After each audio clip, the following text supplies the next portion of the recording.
कुढ़नी उपचुनाव के कांटे के मुकाबले में बीजेपी के केदार प्रसाद गुप्ता कुढ़नी के किंग बने हैं।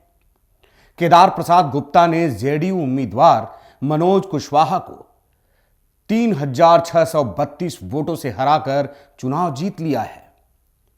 बीजेपी के लिए यह बड़ी जीत मानी जा रही है। बीजेपी की जीत पर बीजेपी राज्यसभा सांसद सुशील कुमार मोदी ने तंज कसते हुए कहा है कि न लालू प्रसाद के बीमारी का इमोशनल कार्ड काम आया, न जेडीयू द्वारा बहाया गया पैसा। कुढ़नी हार पर इस्तीफा दें नीतीश कुमार।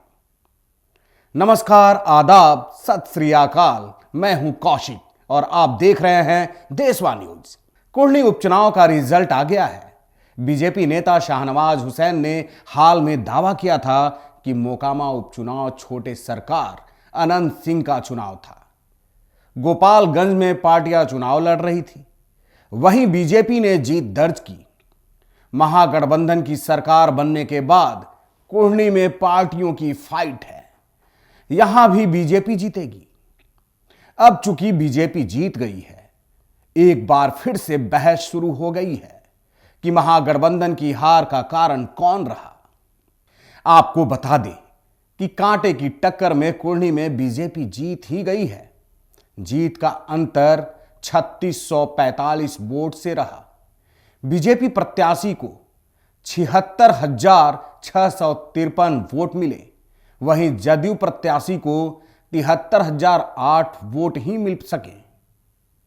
जीत का अंतर 3645 वोट का रहा। सियासी जानकारों की माने तो यहां भी ओवैसी की पार्टी महागठबंधन के गले की फांस बन गई और मुस्लिम वोटों को अपने पाले में कर लिया। ओवैसी की पार्टी ने उतने ही वोट अपनी ओर खींचे, कमोवेश जितने वोटों के अंतर से महागठबंधन को हार मिली है। महागठबंधन को 3645 वोट से पराजय का सामना करना पड़ा है। वहीं ओवैसी की पार्टी को 3202 वोट मिले हैं। स्थानीय पत्रकार बताते हैं कि ओवैसी की पार्टी ने गोपालगंज की तरह खेल कर दिया और तेजस्वी की अपील भी काम नहीं आई। जहां जहां ओवैसी की पार्टी के उम्मीदवार चुनाव लड़ रहे हैं, वहां वहां मुस्लिम मतदाता पूरी तरह ओवैसी की पार्टी के साथ जा रहे हैं। कुल मिलाकर यानी ओवैसी की पार्टी महागठबंधन के हार का कारण बनी है। वहीं दूसरी ओर स्थानीय वोटरों का कहना है कि मुकेश सहनी भी महागठबंधन की हार का कारण बने हैं। मुकेश सहनी से महागठबंधन ने समझौता कर लिया होता तो मल्लाहों के ज्यादा वोट महागठबंधन की झोली में जाते। लेकिन बीजेपी सांसद अजय निषाद ने कुढ़नी में मेहनत की और मल्लाहों को समझाया और उन्हें बीजेपी को वोट करने के लिए प्रेरित किया। जानकारों की माने तो कमोवेश 10,000 के करीब नीलाब को जो वोट मिले हैं, उसमें से 2,000 वोट भी महागठबंधन का मानकर चले तो बहुत बड़ी बात होगी। ये 2,000 वोट और ओवैसी की पार्टी के उम्मीदवार की ओर से काटे गए वोट मिला दें तो महागठबंधन के प्रत्याशी की जीत हो गई होती।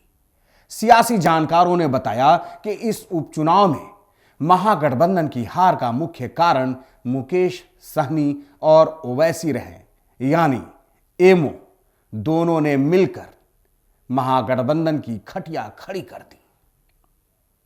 5 दिसंबर को हुए मतदान में 57.9% वोटिंग हुई थी।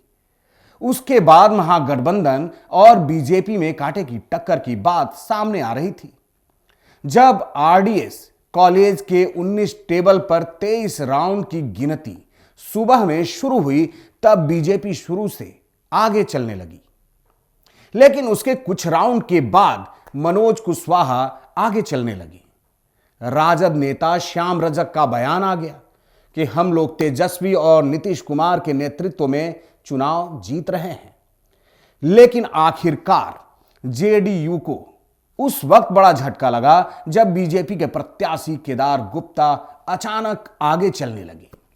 5वें राउंड में बढ़त बनाने वाले मनोज कुशवाहा पिछड़ गए और केदार गुप्ता के हाथ में बाजी आ गई। छठे और 8वें राउंड में पिछड़ने के बाद फिर 9वें राउंड में जदयू ने बढ़त बनाने में सफलता हासिल की। यह बढ़त 18वें राउंड तक बरकरार रही, पर 19वें राउंड में फिर से बीजेपी प्रत्याशी आगे हो गए। उनकी यह बढ़त 23वें राउंड तक जारी रही। उसके बाद बीजेपी ने जेडीयू को 3645 वोटों के अंतर से हरा दिया। तो ऐसे बीजेपी ने जीत दर्ज किया कुर्नी विधानसभा में। तो अब तक के लिए बस यहीं तक, फिर मिलते हैं नए मुद्दे नए सरोकारों के साथ। तब तक देशवान न्यूज देखते रहिए। देशवान न्यूज को अगर आपने अब तक सब्सक्राइब नहीं किया है तो जल्द से जल्द सब्सक्राइब कीजिए, लाइक कीजिए, बेल आइकन दबाना नहीं भूलिए। साथ ही कमेंट बॉक्स में अपना सुझाव देते रहिए। धन्यवाद। सिर्फ खबर दिखाना देशवान न्यूज का मकसद नहीं। देशवान न्यूज की कोशिश है कि समाज की सूरत बदलनी चाहिए। देशवान न्यूज पर वीडियो देखने के लिए लाइक करें, सब्सक्राइब करें, साथ ही बेल आइकन दबाना न भूलें।